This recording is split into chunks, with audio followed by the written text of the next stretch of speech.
When you take the history of Nigeria, from the very beginning, when we were amalgamated, to the very beginning we became a nation, we got it altogether wrong.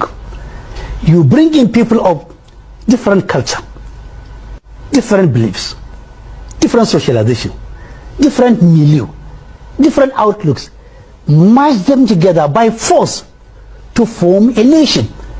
Only the initial builders of Nigeria had a clear vision and a mission, devoid of any sentiment. Soon thereafter, it became clear that it was a wrong union. It was a union that was not properly negotiated. We could have remained a great country if we had isolated our own identities, peculiarities, culture, while contributing to build a nation just like America. But we ended up having people from one generation, one set of leaders to another, everybody coming with a vision and a mission, and destroy the previous ones he met, even if they are good, because they are put in place by an imaginary enemy. Secondly, we have a nation where we celebrate criminals. It is only in Nigeria that somebody will clearly steal and loot hugely from the public treasury, and then after some times you see him receiving national honors, you see him being given chieftaincy titles, you see him being called king, prince, or an emir. That is an indicator that we are yet to be there. We are looking for what is wrong in Nigeria, why Nigeria is still not working today. January 1966 is the scene of the crime. And for policemen, intelligence people who are involved in crime scene investigation, when you contaminate a crime scene, you lose evidence. Nigeria has refused, one, to return to the crime scene, and even when they've returned to the crime scene, they've become hesitant. How did we get here? What has gone wrong? Who will tell the political class of the despicable conditions of our forces? What remedies exist? Will this ever end? This is on page 4 of the book. And then right there, he admitted that the foundations upon which independent Nigeria was created as a political entity failed the test of national unity and cohesion. Page 23. The psalmist in the book of Psalms, Psalm 11, verse 3 says, foundations once destroyed, what can the righteous do? So the very fact that Nigeria continues to go one step forward, 3 steps backwards, 1 step forward, 3 steps backwards, and we are unable to resolve the issues that we started out with, suggests, and that is answered in chapter 2. When the general now says, this is chapter, the title is When the Shield Becomes the Sword. Quite a contradiction. How can a shield that is meant to protect you become the sword? And he says, in talking about Nigeria's fractured history, talking about the military coup, he says, and I quote, the author admits that the 1966 coup is a very sensitive sensitive issue because it has created myths, rumors, conspiracy theories around the origins and the plot of its victims. The coup, which was intended as a shield against post-independence political leadership failures, became the sword of chaos.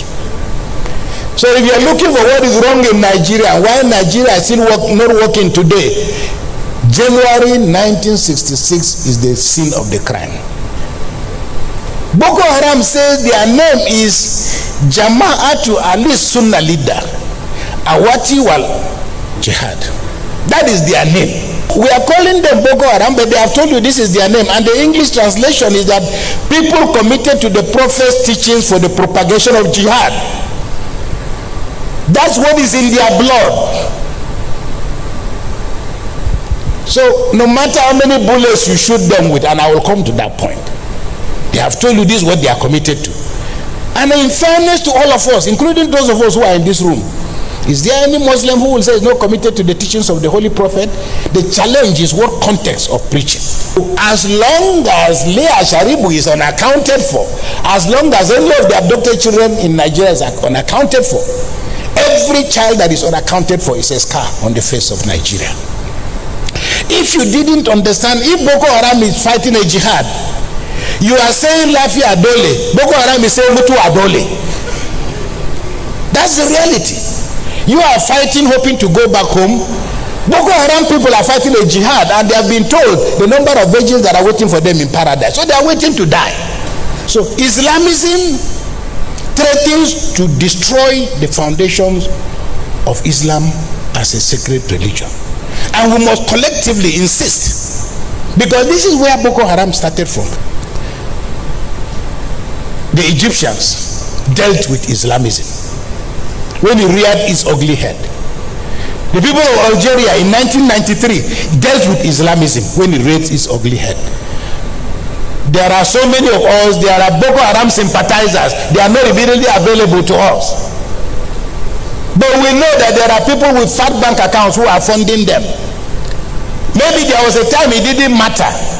And I'm happy again the former NSA made the point. We've come to a point in which we should be at the point in which injury to one is injury to all. Right now it's possible for, if they say, oh, they burnt a mosque in Ibadan. Oh, please, okay, I'm watching a football match. They said they killed 20 Muslims in Ibadan. But if they tell you they killed 20 Christians, you are Muslim, too bad. So we must work towards a point, because Islamism still poses a serious danger. Nobody is going to change this country but us. I have confronted the government and the leaders of this country. I have more issues with the Nigerian people. It is only you, the Nigerian people, that will decide the day you will stop suffering. It is only you, the Nigerian people, that will decide to bring an end to the oppressions that you're going through. You cannot afford to be seeing the blood of your brothers and sisters being split. Little children that know nothing, 3 years old and 2 years old, being burnt alive. And yet you sit down in the comfort of your house drinking your tea as if nothing has happened.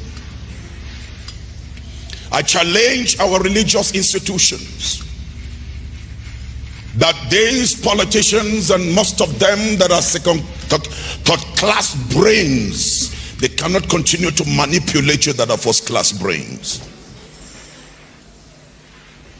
When we keep silent and behave as if nothing is going on, the wicked and evil will continue to thrive. We are a people that have a future. If we don't take our destiny, forget about the appointment you're given, forget about being made an SA, forget about being made a minister, forget about being made a commissioner. It doesn't matter. Whatever you are made, whatever you get will come to an end. I can tell you without fear or nothing, majority of our northern leaders are lazy. Majority of our northern governors are lazy. Not all, majority of them are very, very lazy. Take for example, in the last 24 years, we've had northern minister in FCT. Can you compare what they've done to what Wike has done in the last 2 years? No, I'm not scared of anybody. And you can come for me and say, oh, Isaac, you are tribalistic, or you are this, you are that. I don't care. But truth be told, majority of northern leaders are lazy, very lazy. And the laziness is affecting their youth and the growth. It's so sad that you look at them. Look, for example, now we have certain FCT minister. We have Bumi Ojo. He's a Sataner. Look at what he's doing. Go to our airports now. Look at what is going on there. Look at what is going on there. And we used to have a northerner there that went to bring a fake plane, say Nigerian Air. Where is the plane today? Up till now, we are still waiting for the Nigerian Air to move, to fly. Up till now. Look at what is happening in Sanfara.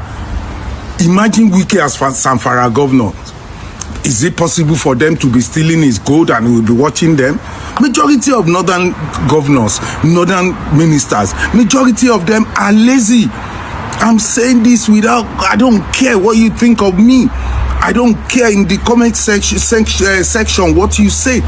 Majority of our northern leaders are very, very lazy. That is why we have so many Almanjiri in the north. It's because their leaders are lazy. Look at the airport. Look at what Kiyame is doing. Festus Kiyame at the airport. Go to the airport now. You can't compare it. So I believe in my own thinking, I have no copyright to what I say. In my own thinking, I believe our northern leaders, majority of them are lazy. Do you think Wike will be governor of Benue State and they will be buying his people and they will be looking, they will be crying every day? He will not do that. He will have done something. Look at that pastor there or Reverend Father. He's just there crying every day. And when President decided to come, he was clearing the road, making the road nice. So he didn't know before that he would make the road nice. I say this without fear or anything. Northern leaders are lazy. In the last 24 years, can you compare the developments in Abuja and now? I beg. I was amazed, amused, and sickened by the interview granted by Buba Galadima on one of our TV stations. That himself and a group of northern elites gathered somewhere in the north to bring Buhari into power to checkmate the Odua People's Congress that was having a field day in Yoruba land, that they were afraid that Odua's People's Congress would take over Ilorin from the Fulanis. What are you saying, sir? I used to respect you a lot, but I'm disappointed in the statements that you made. And I know you to be a very truthful person, so you are saying the truth. For you northern elites who killed Igbos, massacred them, and practiced genocide, starved them, to say that you brought Buhari into power because of a parochial fear of Ilorin not to be taken over by Odua's People's Congress. It's a very shameful and disgusting statement. Odua's People's Conference, Odua's People Conference, OPC, was not a military organization. They did not have an army. They were not trying to secede. They were just trying to enforce security and do some things to promote Yoruba interests. How did that translate to bringing Buhari into power? How did that translate into checkmating Obasanjo? And then the consequences of Buhari's reign for 8 years and the effect in the north. Can you now therefore say that you are responsible for the problems in the north? Would it be logical to say that you, the northern elite, don't reason well before you act? Just like Lalong and Najatu Mohammed started vomiting trash on national television over the death of unfortunate death of how many people in Uromi, and you have not uttered anything concerning the massacre in Benue State and in Plateau State. Can it be logically concluded that the same way you brought in Muhammadu Buhari because of fear of Ilorin being taken over by Yorubas, that you also brought in Fulani terrorists and bandits from the whole of Africa into Nigeria just to remove Goodluck Jonathan? Because from the way you are speaking, I remember El Rufai in particular, when he said that they brought in some of these fellows into Nigeria. Can it be logically concluded that you, the northern elites, particularly the Fulani elites, that you are not patriots, that you are tribal bigots, and that you have only the Fulani interest at heart, and that you can be charged for treason from the way you people are talking, and that if the Igbos say they don't want to stay in Nigeria, that they have a logical reason to insist that they should have their own republic, because you have proven that you are not nationalists. Could it be logically concluded that you hate Yoruba people, and that people like Igbo who wanted the Yoruba nation could be more reasonable than you?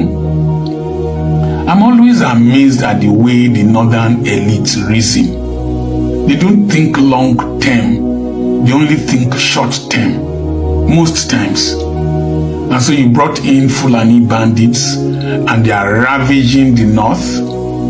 They are destroying everything. And anytime an issue is raised up, either restructuring, resource control, or whatever, you will just say, we will go to war. Do you really believe in one Nigeria? Or you are an irrational bunch of old men?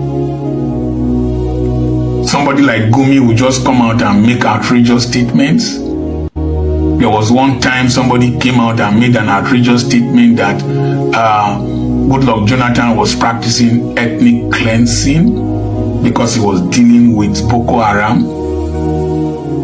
Are you people really serious about this nation called Nigeria? Or you are more interested in your personal interests, your Fulanization policy? Do you really believe in the North? If you believe in the North, Buba Galadima, what have you said concerning the massacres in Plateau State, the massacres in Benue State? Are you really Nigerians? Are you patriots? If every elder should talk the way you people talk, do you think this country can stay for 6 months? It's shameful. It's a shameful thing that you brought Buhari because of Ilorin. Let me ask you a simple question. How many businesses in Ilorin are controlled by you, by the Fulanis? You control the throne. Fine. How many of the petrol you drive there, you might have some petrol stations owned by Fulanis, but you import the fuel. How many industries do you have there that are owned by Fulanis? It is not to be an emir of Fulani of this and occupy federal offices. We are still a backward nation. And the northern part of Nigeria has the worst indices of development. But you are saying Fulani, Arewa, Arewa. You are hypocritical and deceptive. Very hypocritical and deceptive. And dangerous to your own people. Look at the poor. Buhari had to run from Daura to go and live in Kaduna before he died because of insecurity. Your traditional rulers were kidnapped in Daura, major generals kidnapped. When would you northern elite see the need for the development of Nigeria as a priority instead of your clannish tribal bigotry and personal aggrandizement? All your criticism of Tinubu and the rest people, could it be because you are not benefiting from the government? After all, your daughter was working for one of them. I'm disappointed in people like you who are older than I am. I'm 66, you are older than I am, but you are the problems of this country. You are the problems of this country, and you have benefited so much from this country. I want to speak to the northern youths. You must remove your brains. You must go a little bit higher from these your deceptive, wicked leaders that use the name of Islam and use the name of Arewa to personally benefit themselves and then impoverish you. There's so much poverty in the north, so much disease, so much underdevelopment. Look at Daura. Daura is still a dusty, dirty town. Dusty, dirty, insecure town. You brought in Buhari because of Yoruba people in Ilorin. How much does Ilorin contribute to the Nigerian economy? In every aspect, politics, sports, entertainment, educational. How much does Ilorin contribute? That made you to bring Buhari to set us back 80 years. I'm ashamed, sir. I'm disappointed. Elders should not behave the way you people behave in the north, gathered together. And I want to talk about the naivety of southern leaders. In as much as these are northern brethren, some of them behave in a way that I lack the proper words to describe. You people should be more articulate instead of fighting each other. You should be more articulate, should be more responsible towards each other and our region. And I want to speak to people like me who still believe in the unity of this nation, that you must raise your voices against people like them, Buba Galadima, who come on national television and talk trash and pose as if they are reasonable people and national leaders. Buba Galadima, I'm disappointed in you that you had only the interest of Fulani leadership in Europe, in Ilorin, that made you to bring Buhari. Did you ever think of other development indices that are lacking in the north? Power supply, good health care, out of children's school, insecurity, unemployment. And did you ever think of a competent leader that you will have put up to contest against Obasanjo or Goodluck Jonathan, so that the whole of Nigeria can develop? That your interview is disgusting. It is irritating. And I am offended that in the 21st century you are still thinking like this. And sometimes